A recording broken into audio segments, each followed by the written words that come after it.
प्रिय छात्र छात्राओं, मैं Anil Chauhan NGHM inter college Marera से एक बार पुनः अपने YouTube चैनल पर आपका स्वागत करता हूँ। देखिए बच्चों, आज हम एक नया चैप्टर शुरू करने जा रहे हैं कक्षा 10 के लिए,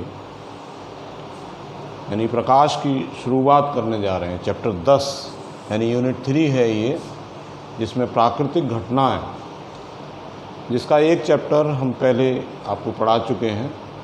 उसका कुछ पोर्शन, 1-2 लेक्चर उसके शेष हैं, जो इस चैप्टर को पढ़ाने के बाद आपको कराए जाएंगे। तो प्रकाश को हम चैप्टर 10 से शुरुआत आज करने जा रहे हैं, और जो हमारा चैप्टर का नाम है वो प्रकाश का परावर्तन तथा अपवर्तन। देखिए, चैप्टर का जो नाम है प्रकाश का परावर्तन तथा अपवर्तन। तो आज हम जो चर्चा करेंगे वो प्रकाश के परावर्तन पर चर्चा करेंगे।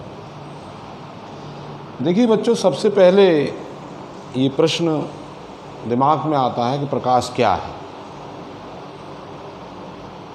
देखिए बच्चों, प्रकाश जो है एक प्रकार की ऊर्जा है, ऊर्जा का एक रूप है जो हमारी दृष्टि को संवेदित करता है।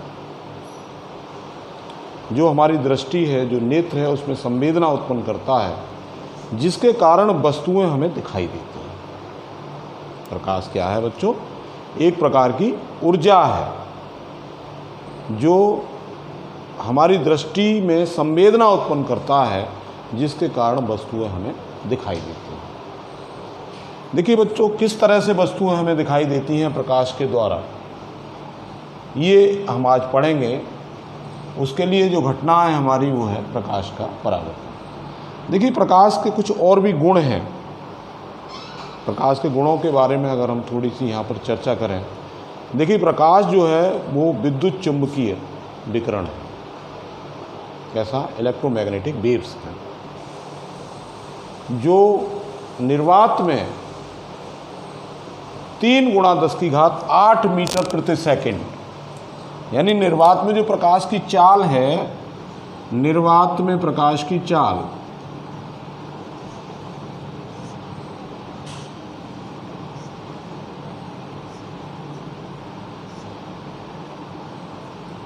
बहुत इम्पोर्टेंट चीज़ है बच्चों। निर्वात में प्रकाश की चाल जो है वो 3 × 10⁸ मीटर प्रति सेकंड है, यानी 3 लाख किलोमीटर प्रति सेकंड। यानी प्रकाश जो है वो 1 सेकंड में 3 लाख किलोमीटर चलता है। प्रकाश से हम वस्तुएं देखते हैं, लेकिन प्रकाश हमें स्वयं दिखाई नहीं देता है। और बच्चों, प्रकाश जो है, हमारा जो दृश्य प्रकाश है, जिससे वस्तुएं हमें दिखाई देती हैं, उसकी जो वेवलेंथ है वो 4000 एंगस्ट्रम से लेके 7800 एंगस्ट्रम तक के बीच है। जो दृश्य प्रकाश है, जो हमने पिछले लेक्चर्स में पढ़ा था, आपको बताया था, विवग्योर। और भी प्रकाश में देखिए परावर्तन है, अपवर्तन है, ध्रुवण है, विवर्तन है। कई घटनाएं प्रकाश के अंदर देखने के लिए मिलती हैं, लेकिन हम यहाँ केवल प्रकाश का कुछ घटनाएं पढ़ेंगे।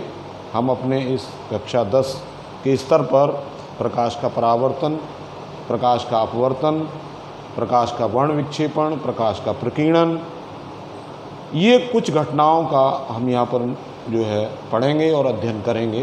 तो पहली जो हमारी घटना है वो प्रकाश का परावर्तन है। देखिए बच्चों, आपने समतल दर्पण देखा होगा, जिसमें हम सुबह अपना चेहरा देखते हैं, बाल काटते हैं देखकर, तो वो उसको हम समतल दर्पण कहते हैं। देखिए किस तरह बनाया जाता है। यहाँ पर देखिए, ये कांच का एक पृष्ठ है, जिसके एक सिरे पर मरकरी का लेप करके और उस पर लेड ऑक्साइड का लाल पेंट कर दिया जाता है।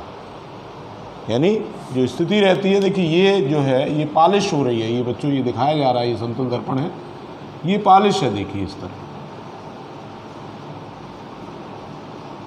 ये पॉलिश किस तरह की गई है, इस पर पहले मरकरी का लेप किया गया है, फिर लेड ऑक्साइड कि इस पर पेंट किया गया लाल रंग का, तो ये जो हिस्सा है ये पॉलिश, इस हिस्से पर जो है क्या हो रही है, पॉलिश। और दूसरा हिस्सा बच्चों ये परावर्तक तल का कार्य करता है।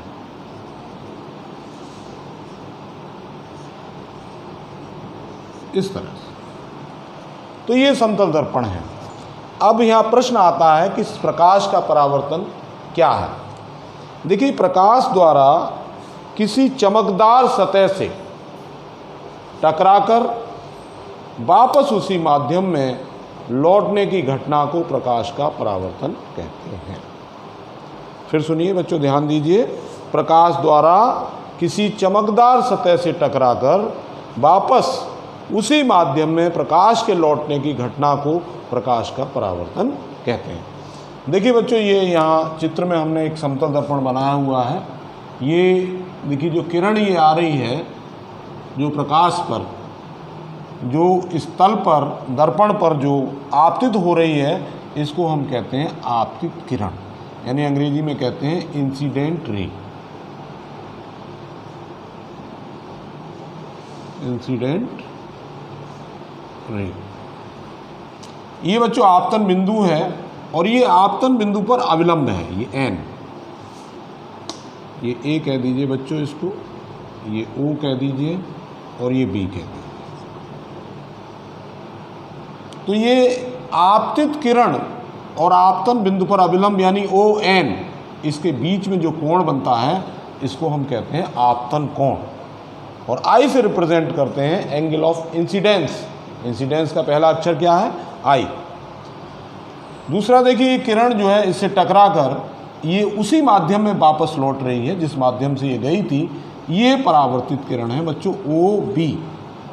ये परावर्तित किरण है, इसको हम कहते हैं रिफ्लेक्टेड रे। अंग्रेजी में बच्चों इसको क्या कहेंगे, रिफ्लेक्टेड रे।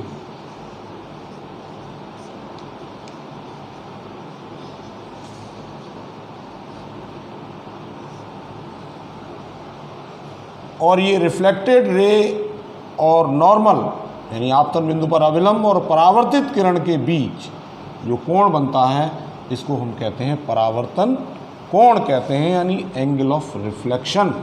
इसलिए रिफ्लेक्शन का पहला अक्षर बच्चों क्या है, आर, इसलिए हम इसे आर से व्यक्त करते हैं। बच्चों समझ में आई होगी ये बात। तो यहाँ पर देखिए, दो चीज़ें हम यहाँ देख रहे हैं कि आपतित किरण क्या है, परावर्तित किरण क्या है, आपतन बिंदु पर अविलंब क्या है, क्योंकि जहाँ लाइट जिस बिंदु पर टकराती है हमारी, उस बिंदु पर खींचे गए अविलंब को यानी ओ एन, ये हमारा क्या है, आपतन बिंदु पर अविलंब है। और ये किरण जो है जो टकराकर उसी माध्यम में वापस लौटती है, ये परावर्तित किरण है, रिफ्लेक्टेड रे है। और आपतन बिंदु और परावर्तित किरण के बीच जो कोण बनता है, वो हमारा बच्चों क्या बनता है, परावर्तन कोण, यानी एंगल ऑफ रिफ्लेक्शन, जिसको हम आर से व्यक्त करते हैं। ये कुछ टर्म रहे। अब देखिए, परावर्तन के कुछ नियम हैं। परावर्तन के नियम क्या हैं, देखिए बच्चों,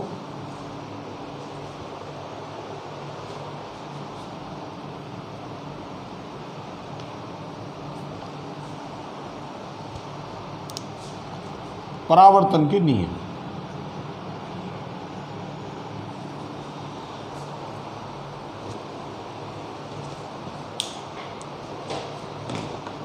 गलती से रख दिया, ये ऐसे।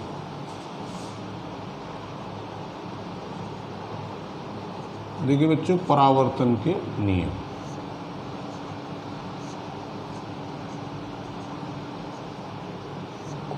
Laws of reflection.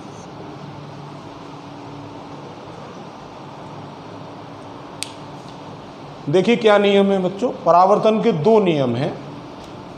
परावर्तन के दो नियम हैं। पहला नियम क्या है, ध्यान दीजिए।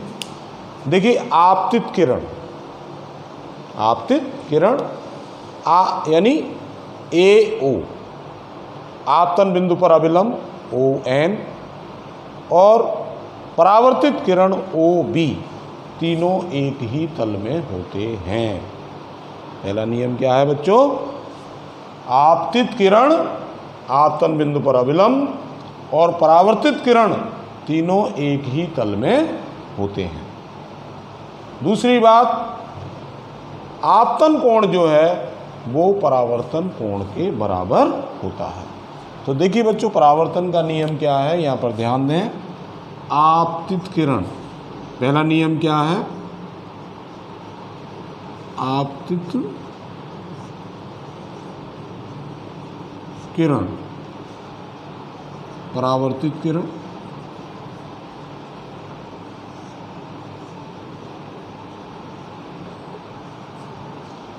तथा आपतन बिंदु पर अविलंब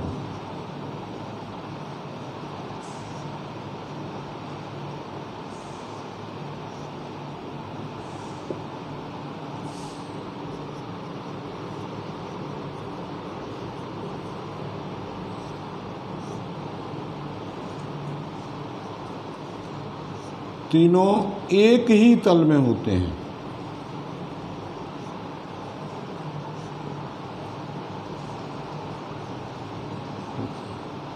ठीक है बच्चों, आपतित किरण, परावर्तित किरण तथा आपतन बिंदु पर अविलंब तीनों एक ही तल में होते हैं। और दूसरा नियम क्या है, परावर्तन कोण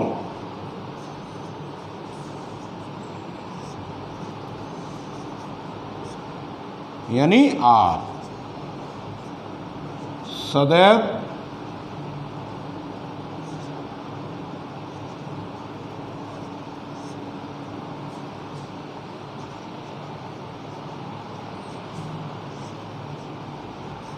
आपतन कोण आई के बराबर होता है।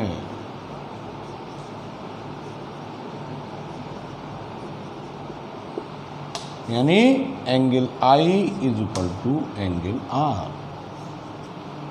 ये ध्यान देना है बच्चों। देखिए इसको, आपतित किरण, परावर्तित किरण तथा आपतन बिंदु पर अविलंब तीनों एक ही तल में होते हैं, और ये पहला नियम है। और दूसरा नियम ये है, परावर्तन कोण सदैव आपतन कोण के बराबर होता है। ये ध्यान रखिए बच्चों।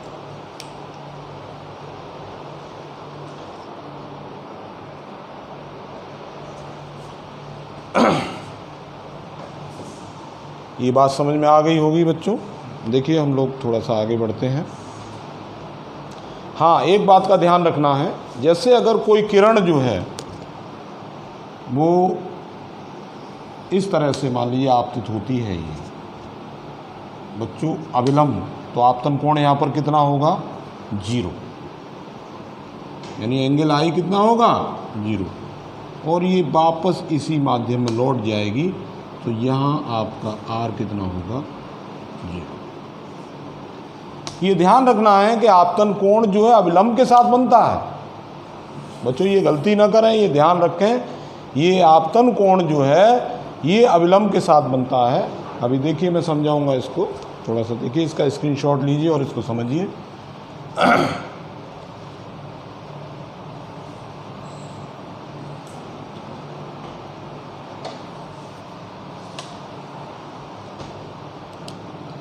देखिए ये इस तरह की सिचुएशन है, ये ध्यान दें बच्चों। ये मान लीजिए कोई दर्पण है और ये नॉर्मल, मान लीजिए कोण दिया हुआ है 30 डिग्री।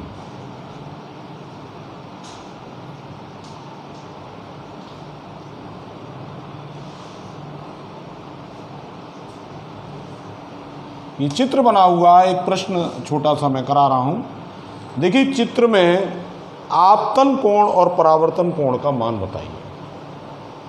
बच्चों चित्र में आपतन कोण और परावर्तन कोण का मान बताइए। ये O है, ये A है, ये B है, ये M।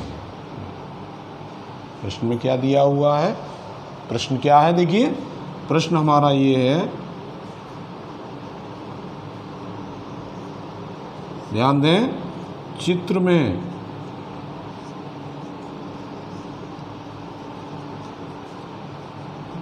आपतन कोण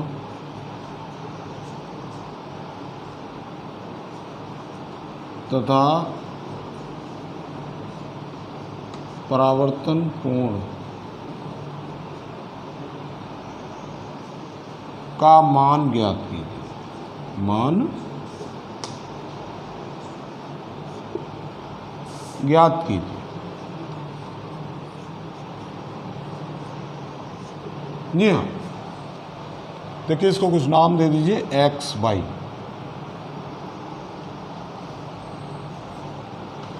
देखिए बच्चों, आपतन कोण जो है हमारा AON है, लेकिन हमें क्या दे रखा है AOY, यानी एंगल AOY हमको दिया है 30 डिग्री, और हमारा आपतन कोण क्या है NOA। तो बच्चों ये पूरा कोण कितना होगा? ये देखिए ये अविलंब है, ये तो एंगल NOY कितना होगा?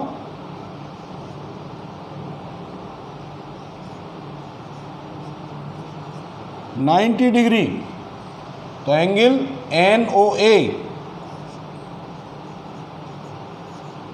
ये आपतन कोण है हमारा, I बराबर है, और जो हमारा हो जाएगा एंगल NOY में से AOY घट जाएगा।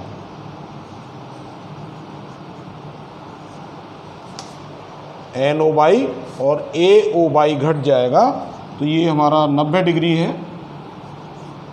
और 90 डिग्री में से ये 30 डिग्री घट जाएगा, यानी 60 डिग्री। बच्चों ये बात ध्यान रखनी है, हमारा जो आपतन कोण है वो हमारा कितना आ रहा है 60 डिग्री।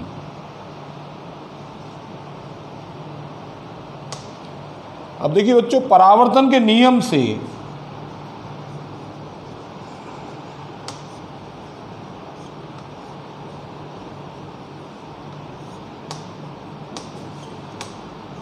एंगल R जो है वो एंगल I के बराबर होगा, तो ये भी हमारा 60 डिग्री हो जाएगा। तो इस प्रकार हमारे प्रश्न का जवाब क्या आया? एंगल I यानी आपतन कोण भी 60 डिग्री है, और यानी एंगल R ये भी 60 डिग्री है। तो बच्चों ये छोटा सा सवाल ये आपको मैंने समझाया, जिसके माध्यम से आप समझ पाए होंगे कि ये आपतन कोण है आपका I, ये इस तरह से, और ये आपका परावर्तन कोण है ये जो है BNOB, यानी परावर्तन कोण आपका क्या होगा NOB, ये एंगल NOB ये परावर्तन कोण है, ये ध्यान रखें।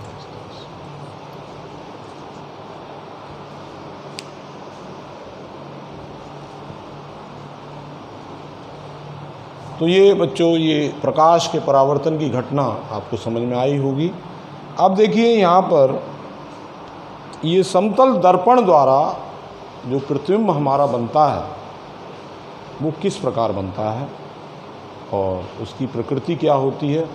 और बच्चों प्रतिबिंब है क्या, पहले तो ये समझना ज़रूरी है। देखिए किस तरह से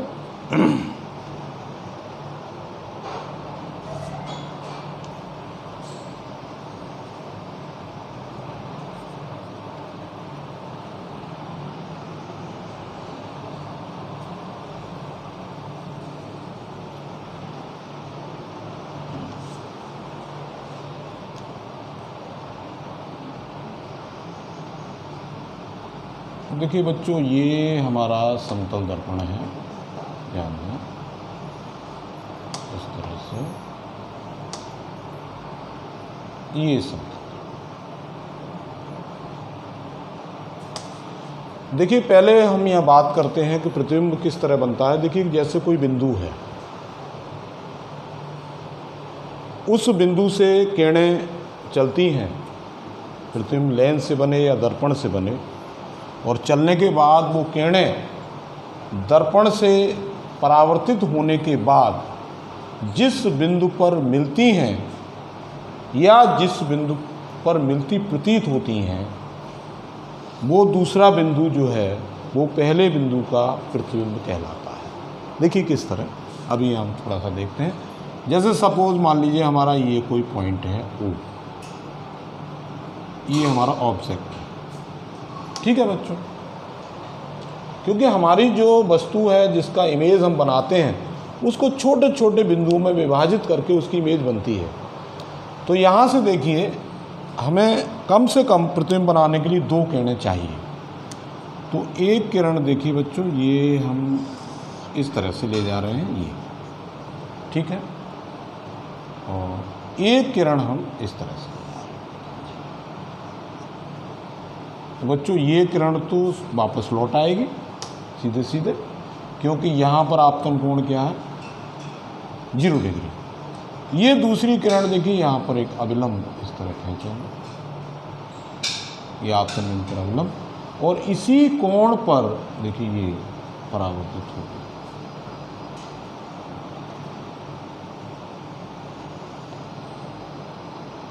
ये अब बच्चों एक किरण परावर्तित ये है और एक किरण परावर्तित ये है। अब ये दोनों किरणें अगर हम इनको आगे बढ़ाएं तो ये कहीं नहीं मिलेंगी। अगर हम इनको पीछे हटाएं, देखिए इस तरह से, इसको पीछे हटाएं इस तरह से, और इसको भी पीछे हटाएं, तो बच्चों ये यहाँ पर मिलेंगी आई। ये इसकी इमेज बनी। तो ये किस तरह की इमेज है? ये किरणें वास्तव में नहीं मिली हैं, ये हमको मिलानी पड़ी है पीछे हटाकर। इसलिए प्रतिबिंब किस तरह का होगा? आभासी प्रतिबिंब होगा। जब किरणें वास्तव में मिलती हैं तो प्रतिबिंब हमारा कैसा बनता है? वास्तविक। वो हम आगे पढ़ेंगे, जब गोली दर्पण पढ़ेंगे तो उसमें प्रतिबिंब किस प्रकार बनते हैं और कितने 2 प्रकार के होते हैं, आभासी और वास्तविक। तो वास्तविक प्रतिबिंब किस प्रकार बनता है?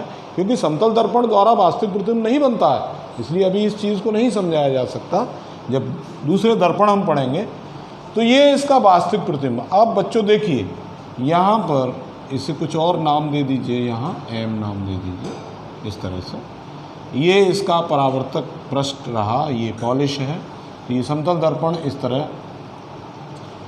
तो ये बच्चों देखिए, ये आप देख रहे हैं कि ये कोण जो है, ये दोनों कोण आपस में बराबर हैं, और ये कोण इस कोण के बराबर हो जाएगा, और ये वाला कोण भी इस कोण के बराबर हो जाएगा। तो ये दोनों दूरियां क्या हो जाएंगी? आपस में बराबर हो जाएंगी। दोनों दूरियां क्या होंगी? आपस में बराबर। तो समतल दर्पण द्वारा जो प्रतिबिंब बनता है, देखिए उसकी प्रकृति क्या है, ध्यान दीजिए। समतल दर्पण द्वारा बनने वाला प्रतिबिंब कैसा होगा? आभासी, आकार में वस्तु के बराबर, दर्पण के पीछे ठीक उतनी ही दूरी पर बनता है जितनी दूरी पर दर्पण के सामने वस्तु रखी होती है। तो देखिए बच्चों, समतल दर्पण द्वारा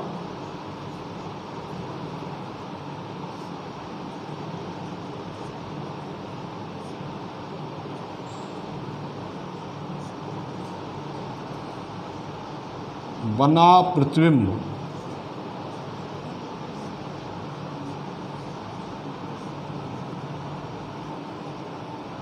कैसा होता है? आभासी।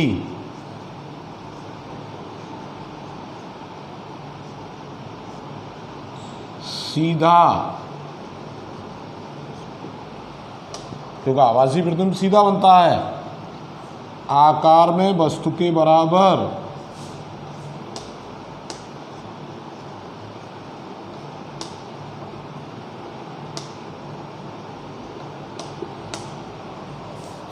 दर्पण के पीछे,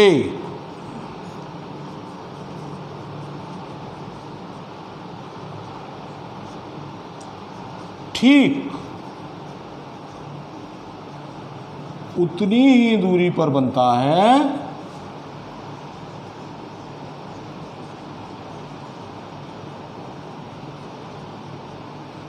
जितनी दूरी पर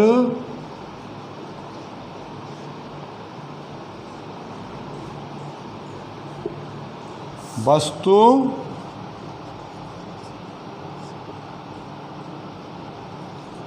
दर्पण के सम्मुख रखी होती है, दर्पण के सामने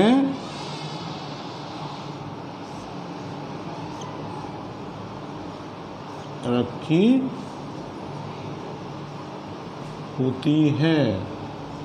ध्यान दीजिए बच्चों, समतल दर्पण द्वारा बना प्रतिबिंब आवासी सीधा आकार में वस्तु के बराबर दर्पण के पीछे ठीक उतनी ही दूरी पर बनता है जितनी दूरी पर वस्तु दर्पण के सामने रखी होती है। तो ये इस तरह से प्रतिबिंब बनता है। दूसरी देखिए कुछ बातें और भी हैं। अगर कोई व्यक्ति, देखिए बच्चों, कि हमें पूरा प्रतिबिंब देखना है अपने दर्पण में, तो दर्पण की जो लंबाई है वो वस्तु की आधी होनी चाहिए। ये भी ध्यान रखें बच्चों। एक इम्पॉर्टेंट बात ये है कि अगर हमारी लंबाई मान लीजिए 5 फुट है, 6 फुट है, तो हमें अपना पूरा प्रतिबिंब अगर किसी दर्पण में देखना है तो उस दर्पण की लंबाई कम से कम 3 फुट होनी चाहिए। क्लियर हो गई ये बात? बच्चों एक चीज़ और इम्पॉर्टेंट है, यदि कोई वस्तु किसी दर्पण के सामने, कोई व्यक्ति मान लीजिए 3 किलोमीटर प्रति घंटे की स्पीड से दौड़ रहा है, तो बच्चों उसका जो प्रतिबिंब हमें दिखाई देगा वो 6 किलोमीटर प्रति घंटा की स्पीड से दौड़ता दिखाई देगा। ये कुछ बातें जो हमने समतल दर्पण के संदर्भ में आपको बताई और उम्मीद है आपको समझ में आई होंगी। और बच्चों इसे ध्यान से देखिए और ध्यान से पढ़िए इस टॉपिक को आज, और कोई भी चीज़ समझ में नहीं आती है मुझसे पूछिए। और कल हम लोग एक बहुत महत्वपूर्ण चीज़ इसी में आगे पढ़ेंगे कि अभी जो समतल दर्पण हम पढ़ रहे हैं कि गोलीय दर्पण कल से पढ़ेंगे, वो किस तरह बनते हैं, उनका क्या उपयोग है समतल दर्पण की अपेक्षा, उनका प्रयोग हम कहाँ कहाँ और किस किस जगह करते हैं अपनी सुविधा के लिए। बच्चों कल डिस्कस करेंगे इस संबंध में। धन्यवाद। आज के लिए।